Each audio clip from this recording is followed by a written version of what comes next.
prior to self-realization, at some point prior, we're living ego-identified. We don't have the knowledge or the experience that there's something other than ego that defines who we are. So our sense of self is identified as ego.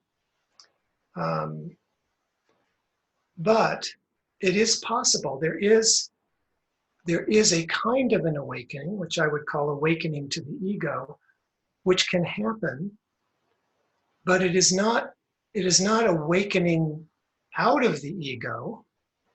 It is a kind of awakening just on the edge of the ego, where we kind of recognize all of these qualities or characteristics that we attributed to being ourself. We see that they're not. We don't yet have any clarity about who we really are, but we see, oh, yeah, I used to identify as an accountant. Golly, that's not really who I am. Or a mother. Well, that's not really who I am. Or a good person, or someone who goes to church, or someone who's blonde, or whatever the characteristics may be. Or we might recognize that even though we grew up in a particular culture, that, oh, well, that doesn't actually define who I am. There's something else here that's me. I just don't know quite what it is. But I do recognize that what I thought I was not really who I am. So that's what I would call awakening to the ego. And it can be very significant for people. It can also sound like self-realization.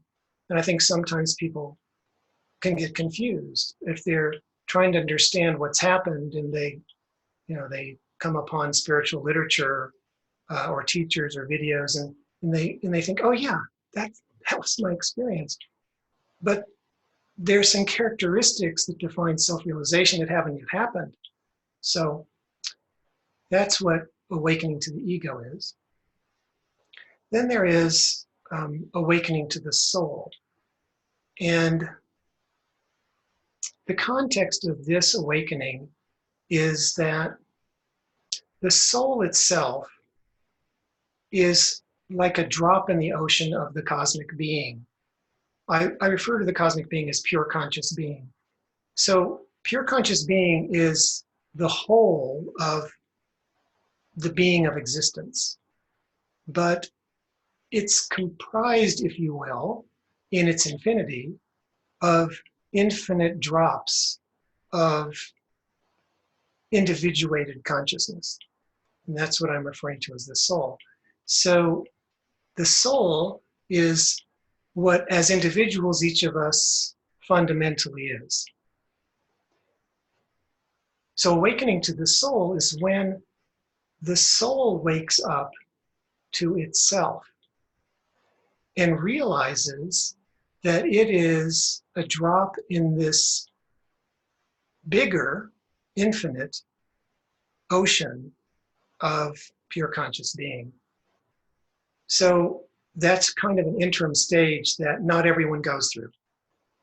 But even at the stage of awakening to the soul, there can still be some remnants of qualification by the ego that's present, but it doesn't limit or constrict or hold back the soul's recognition of itself.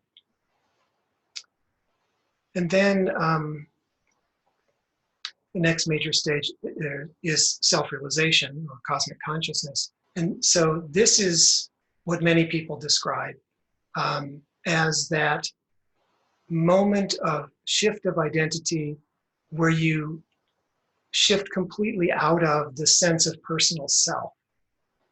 And that's not to say that all of what you were before has disappeared, but that identification with anything within the scope of individuality has released. Most people talk about this from the point of view of consciousness, that pure consciousness or infinite consciousness. I see that a little differently.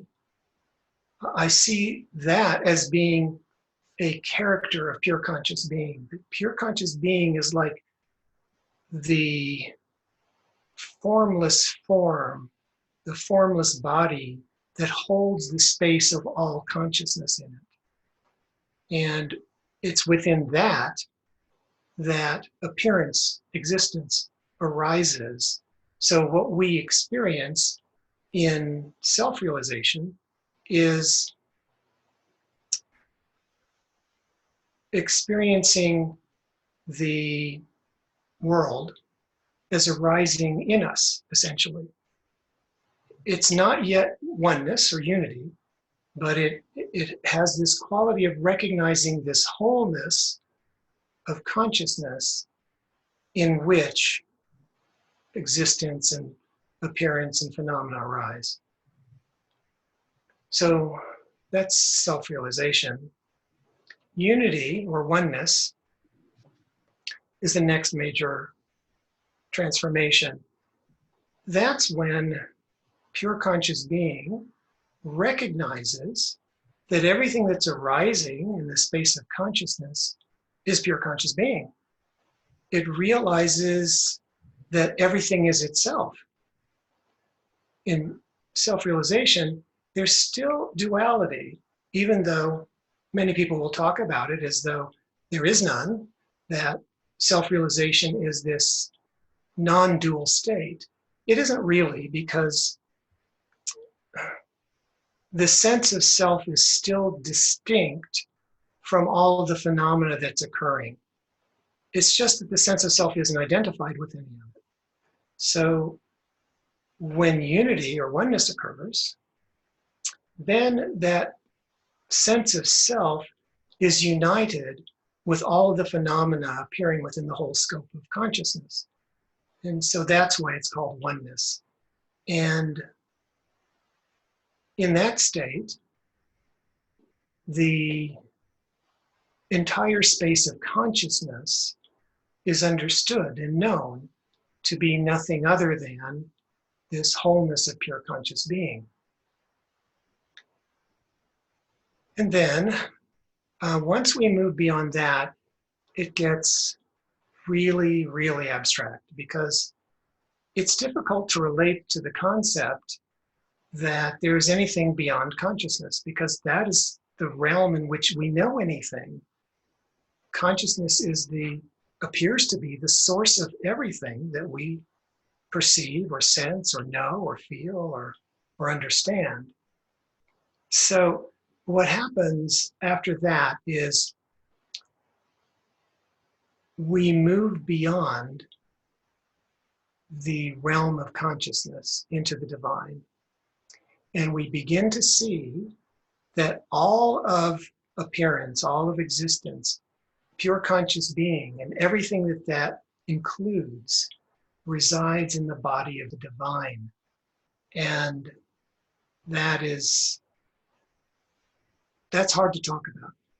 That's really hard to talk about and come up with words, because it's just outside. It's just outside the language that I have. I always struggle to find words for it. I don't know if I've made any real progress on that, but I do what I can. So those are the principal stages as I see them: awakening to the ego, awakening to the soul, self-realization, unity consciousness or oneness, and then going beyond oneness into the divine.